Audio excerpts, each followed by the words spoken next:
मैं शून्य पे सवार हूँ, बेअदब सा मैं खुमार हूँ, अब मुश्किलों से क्या डरूं, मैं खुद कहर हजार हूँ, मैं शून्य पे સવાર હું।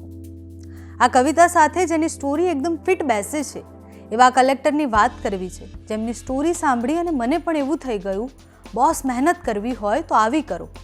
આજે વાત કરવી છે બનાસકાંઠાના કલેક્ટર વરુણ બરનવાલની।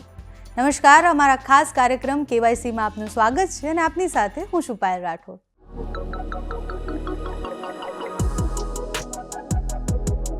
કહેવાય છે ને કે દરેકનું જીવન એક સ્ટોરી હોય છે, પણ આપણી આસપાસ અનેક એવી વાર્તા અને સ્ટોરી છે જે સાંભળીને આપણને પ્રેરણા મળે છે, કદીક કંઈક કરવાની કિક મળે છે। એવી જ કંઈક સ્ટોરી છે બનાસકાંઠાના કલેક્ટરની। આ સ્ટોરી કલેક્ટરની સફળતા કરતાં વધારે એક એવા છોકરાની છે જેને નાની ઉંમરમાં જ પિતાની છત્રછાયા ગુમાવી, રોજ ઉઠી અને જીવન જીવવા માટેનું સંઘર્ષ કર્યું।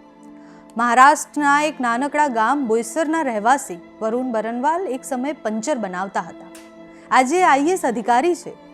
જેવી રીતના બોલિવૂડ મસાલા મૂવીમાં એક્શન, સ્ટ્રગલ, રોમેન્સ હોય છે, એવી રીતના જ આ કહાનીમાં ભરપૂર મહેનત, ઇમોશન્સ અને સંઘર્ષ છે। 1997માં વરુણભાઈના પિતાને હાર્ટની તકલીફ થઈ, એટલે બાળપણથી જ દુકાન સંભાળવાની શરૂ કરી, પંચર બનાવવાનું શીખી ગયા। 3જા ધોરણમાં હતા ત્યારે તો પંચર બનાવતા હતા। પછી એવું થયું કે સ્કૂલનું દફતર દુકાનમાં જ રહેતું, સ્કૂલથી આવી અને સીધા દુકાનમાં કામ કરવા લાગી જતા અને પછી જ્યારે સમય મળે ત્યારે ભણતા હતા। એમ કરતાં કરતાં 10મા ધોરણમાં આવ્યા। જેમ જ બોર્ડની પરીક્ષા પૂરી થઈ, જીવનનો એવો સમય આવ્યો જ્યાંથી રિવર્સ લેવું મુશ્કેલ હતું, કોઈ ઓપ્શન જ નહોતો। 15-16 વર્ષની ઉંમરે પિતા ગુમાવ્યા। પિતાની છત્રછાયા ગુમાવ્યા બાદ કામ કર્યા સિવાય કોઈ ઓપ્શન નહોતો, છુટકારો પણ નહોતો। ભણવાનું સાઈડ પર મૂકી અને દુકાન ચલાવવાની શરૂ કરી। વરુણભાઈને 5 ભાઈ બહેન હતા, એટલે બધાની જવાબદારી એમને પોતાના પર લીધી। ભણવાનું છોડી અને પિતાનો ધંધો આગળ વધારવાનો વિચાર આવ્યો, પણ એ જ સમયે 10માનું રિઝલ્ટ આવ્યું। સ્કૂલમાં ટોપ કર્યું અને મમ્મીએ આદેશ આપી દીધો કે તારે ભણવાનું છે, ભણવાનું છોડવાનું નથી, અમે કામ કરીશું, પણ તું ભણ। એક ઇન્ટરવ્યૂ દરમિયાન વરુણભાઈએ એકદમ ઇમોશનલ થઈને એવું કહ્યું કે ધોરણ 11 અને 12નો જે સમય હતો એ મારી જિંદગીનો સૌથી મુશ્કેલ સમય રહ્યો છે। સવારે 6 વાગે ઉઠી 7 વાગે કોલેજ જતો, 1 વાગે પાછો આવી, બપોરે 2 થી 10 વાગ્યા સુધી ટ્યુશન કરતો। મારી મોટી બહેન પણ મારી સાથે ટ્યુશન કરાવતી। રાત્રે 10 વાગે દુકાને જતો, હિસાબ કિતાબ સંભાળતો અને પછી ઘરે આવીને અભ્યાસ કરતો। રાતના 12 વાગી જતા। મારા હોવા છતાં મમ્મીએ દુકાને જવું પડે અને કામ કરવું પડે એ દુઃખની વાત હતી। ધીરે ધીરે સંઘર્ષનો સમય પૂરો થયો। 12મા ધોરણ પછી એન્જિનિયરિંગ કર્યું, યુનિવર્સિટી ટોપર રહ્યા, ગોલ્ડ મેડલ મળ્યું। એન્જિનિયરિંગ પછી જોબ પણ લાગી, પ્લેસમેન્ટ શરૂ થઈ ગયું, છતાં સિવિલ સર્વિસ કરવાનું જે ભૂત હતું એ ચડી ગયું। નક્કી કર્યું કે કોર્પોરેટ નથી કરવું, પબ્લિક સેક્ટરમાં જ જવું છે। કોઈએ કહ્યું કે તું યુપીએસસીની તૈયારી કર, તું હોશિયાર છે।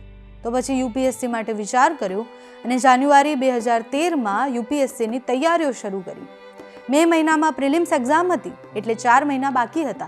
4 મહિના તૈયારીઓ કરી, સિલેબસ સિલેક્ટ કર્યો અને ચોટી બાંધી અને મહેનત કરવાની શરૂ કરી દીધી। પ્રિલિમ્સ પાસ કરી, મેન્સનું પેપર આપીને આવ્યા, પણ કોન્ફિડન્સ નહોતો કે આ ક્લિયર થશે। પણ રિઝલ્ટ આવ્યો ત્યારે બધી જ ધારણા અને કલ્પનાને પારનું રિઝલ્ટ આવ્યું। યુપીએસસીમાં વરુણભાઈને 32મો રેન્ક આવ્યો। માણસ પૂરી નિષ્ઠાથી મહેનત કરે તો એને પરિણામ મળે જ છે, અને તેનું ઉદાહરણ છે વરુણ બરનવાલ।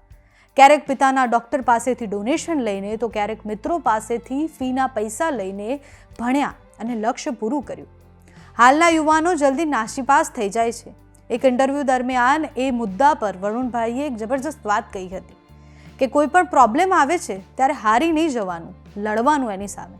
તમે ના પણ જીતો, તમે નિષ્ફળ પણ થાઓ, પરંતુ તમે પ્રયાસો જ ન કરો તો ક્યાંય ન પહોંચી શકો। જો ક્યાંય પહોંચવું હોય તો સંઘર્ષ તો કરવો જ પડશે।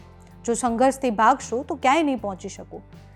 એટલે કલેક્ટરના આ વિચાર પર અંતે માત્ર એટલું કહેવું છે કે કદમ અસ્થિર હોય એને કદી રસ્તો નથી જડતો, અડગ મનના માનવીને હિમાલય પણ નથી નડતો।